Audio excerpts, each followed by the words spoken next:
Well, hello and welcome to, guess what, MotorHome, beep beep. We're going to find Spike Milligan's final resting place. I'm in a beautiful village, St Martin's Church in Winchelsea. Absolutely gorgeous place. I've just got to show you. I've been around already. Look. Got to admit, isn't it gorgeous? Look at the sunflowers. So this is, I've got to say again, it's a spectacular church. Really old. I will show you some of that when we go to the bio in a bit, but wow, isn't that great? And Spike Milligan, we all know. Yeah, what a bizarre comedian he was. One of his most favourite admirers was Prince Charles, who loved the Goons. So, just got to find my way in through the gate. Oh, no rehearsals on this show, you know. It's all live. Well, live when I film it. So here we go. So his full name was Terence Alan Spike, the nickname Milligan. And he got the name Spike because he liked the group called Spike Jones and his City Slickers. So obviously an admirer of that, and that gave him the idea of Spike, which really caught on, didn't it? Great nickname. Alan! Alan! Al! Alan! Alan! Alan! And he's most known, of course, for the Goon Show. And that's what Prince Charles liked, the Goon Show, the zany humour. But it had Harry Secombe, Peter Sellers, Spike himself, of course, and Michael Bentine. So they were really, I have listened to them. It's a little bit zany for me, but for the time it must have been quite startling. I'm just admiring this churchyard. Look at it. Spin you around, look. I know what the grave looks like. No, it's not. Very similar to that one over there, but it's not. I can see from here. Look at that church though. That's the old bit there. You can see that's really ancient, isn't it?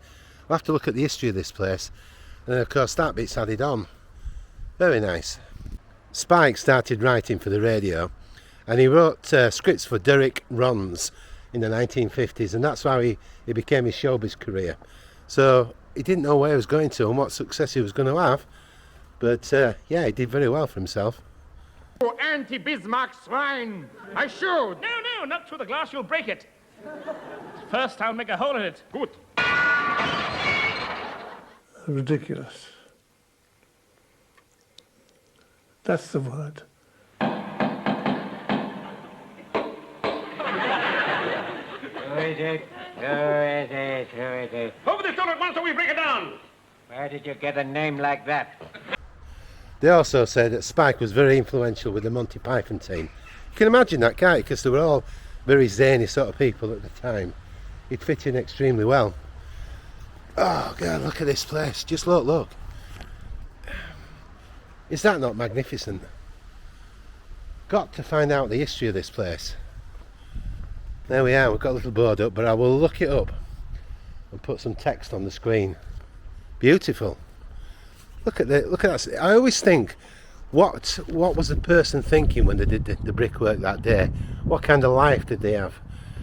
You know, who were they? Where did they live? I mean, it's got to be hundreds of years ago, hasn't it? Look at that old gravestone there. Isn't that amazing? The sad thing about Spike was that even though he achieved sort of national stardom, and he did, in his time he was very big. He wrote many books and comedy scripts. The sad bit is that he was a manic depressive, and he had real bouts of being down and suicidal. And you know, I mean, people can't, you know, it's surely a chemical reaction in the brain, isn't it? You tend to think that. I'm not a doctor, but it doesn't matter what kind of happy life you've got. If these things hit you, you find it very difficult. It's so sad, really, because he had everything in his life he needed. Spike said on one occasion he didn't want Harry Secombe to die first because he didn't want to sing at Harry Secombe's funeral. That's the kind of thing he would say, isn't it? And his wish came true, actually. Spike wrote many funny books, and one of them was Adolf Hitler and My Part in His Downfall. Very witty title. Very clever. Wow, it's got a fantastic weather vane now I've come further back. Look. I'm absolutely smitten by this church. Can you see the weather vane at the top? It's gorgeous, isn't it? What a beautiful place this is. All it needs is a pub. I can't see one at the moment. And his last wife was Shelag Sinclair, and he married her in 1983 until his death on the 27th of February 2002. Upon marrying Shelag, his will was automatically revoked by operation of law. His former will had left everything to his children, but instead his new will left everything to Shelag. The children attempted to overturn that will, which they would, wouldn't they? But unfortunately for them, to no avail. Spike Milligan once sent a text to Prince Charles, and it said, I don't suppose a knighthood is out of the question, but in actual fact, Prince Charles, of course our king now, was a great fan of Spike, and they were close friends. So yes, rather sweet, isn't it, really? The only connection I have with the Goons, and it's very slight, is I was an electrician in Bradford. I was working on it was an awful bedsit building. It absolutely stank, and it was a warm day, and I came outside because the tenants were not very clean. One of those awful moments in your life. And I came outside to get some fresh air, and I was just a bit gobsmacked because I saw Harry Secombe walking over the road towards me, and he was filming Highway. So that's my only connection, but it's a true one. Spike was an agnostic, and he used to say that he did pray sometimes, but he always felt like he was praying to a void. So it didn't really help his state of mind, did it? Spike said, I hope Harry Secombe dies before me. I don't want him singing at my funeral. That's exactly what he'd expect someone like Spike to say. But actually at his memorial service for Spike, there was a recording of Harry Secombe singing. They were close, really. Terence Allen Spike Milligan KBE. Comedian, writer, musician, poet and playwright and actor. The son of an English mother and an Irish father. He was born in British colonial India, where he spent his childhood before relocating in 1931 to England, where he lived and worked for the majority of his life. Disliking his first name, he began to call himself Spike after hearing the band Spike Jones and the City Slickers on Radio Luxembourg. During the Second World War, Spike served as a signaller in the D Battery, later 19 Battery, 56th Heavy Regiment, Royal Artillery as a gunner, Milligan. Spike was appointed Lance Bombardier and was about to be promoted to Bombardier when he was wounded in action in the Italian theatre at the Battle of Monte Cassino, subsequently hospitalised for a mortar wound to the right leg and shell shock. He was demoted by an unsympathetic commanding officer.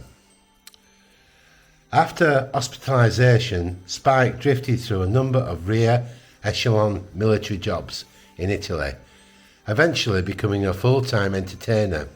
He played the guitar with a jazz and comedy group called the Bill Hall Trio in concert parties for the troops. After being demobilised, Spike remained in Italy playing with the trio and returned to Britain soon after. While he was with the Central Pool of Artists, he began to write parodies of the mainstream plays which displayed many of the key elements of what would later become the Goon Show, with Peter Sellers, Harry Secombe and Michael Bentine. Spike married his first wife, June Marlowe, in 1952. Peter Sellers was his best man. They had 3 children, Laura, Sean and Sile, and divorced in 1960. He married Patricia Ridgway, also known as Paddy, in June 1962, with George Martin as his best man, and the marriage produced 1 child, Jane Milligan. The marriage ended with Patricia's death from breast cancer in 1978. In 1975 he fathered son, James, after an affair with Margaret Morgan. Another child, a daughter, Romany, is suspected to have been born at the time to a Canadian journalist named Roberta Watts. His last wife was Shelag Sinclair, to whom he was married from 1983 until his death on the 27th of February 2002. Shelag Milligan died in June 2011. I've seen the stone. Do you know, there is one or two that look very similar, but I now know exactly where it is. So we're going to home in together, as I always do, so you can appreciate. Oh, I'm pretty sure it's the right one. Oh yeah, it is, I'm sure. It's got the pebbles on as well. Yeah, it's got quite a few, so it's going to be him, isn't it?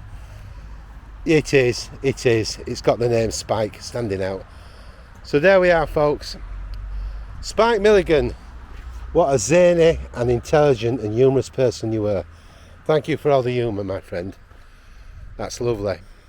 Looks like you get still lots of visitors by the look of it. Okay, let's move in and have a look at the stone. I know it's going to be difficult because it's in Gaelic. Yeah, it is. I can see that there. Okay, so here we go. Let's have a look, see if we can make it. Right. Now it says love, light, peace. Terence Allen Spike Milligan, CBE, HBE. 1918 to 2002. Now that's the Gaelic bit now, isn't it? Sarah Mahara Oric Sheelash. Oh dear.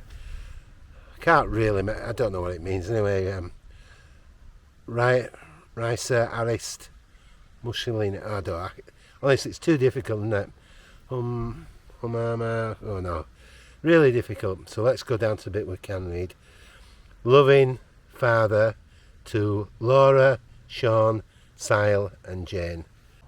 Okay, this is the moment when we do the flower, and as I've said before, it's not a real flower because I don't like to cut the real ones. You're killing the flower, but this one will last longer till we get the MotorHome beep beep ones. Right, let's have a look. See if that will go in there. Yes, it does. That's wonderful. There we are, Spike. That's our flower for you. Hopefully that will last quite a long time. There we are, Spike Milligan. Thank you, Spike, for all the humour. Thank you, friend. I always do a little thing, but I truly believe this is true, that, you know, in life, perspective is what really makes the difference. It's a powerful thing, perspective, because it's what you choose to focus on. And a lot of us think that, you know, the world is built around what we perceive, and that's all our little existences, our problems and all that kind of thing. But you have the ability to either make those thoughts more intense, so you can either focus on them and make them really big, or you can imagine, if you've got a problem, that it fades into the background, or it's blurred and it goes away, or you put the problem onto a boat and push the boat away. And I know it sounds corny, but that actually does give you the feeling that you're getting rid of the problem or minimising it. So every time you've got a problem that's in your mind, just think, no, I won't focus on that. I'll focus on the good things I've got, and I'll push that into the background. And believe you me, I do that sometimes I forget, and then I catch myself and I stop and I think, that's not such a big deal, what are you worrying about? So try it for yourself. And don't forget, give me a thumbs up, a comment. I love the comments, you know I do. And subscribe to the channel if you want to see more content, because there's plenty more coming soon. So it's been a very wet day, but a very lovely day. See, perspective. And I'm now going to go and enjoy my tea. See, perspective. What you want to focus on. So take care, everyone. Bye from me, Alan, at MotorHome Beep Beep. See you all soon. Bye bye. Alan! Alan! Alan!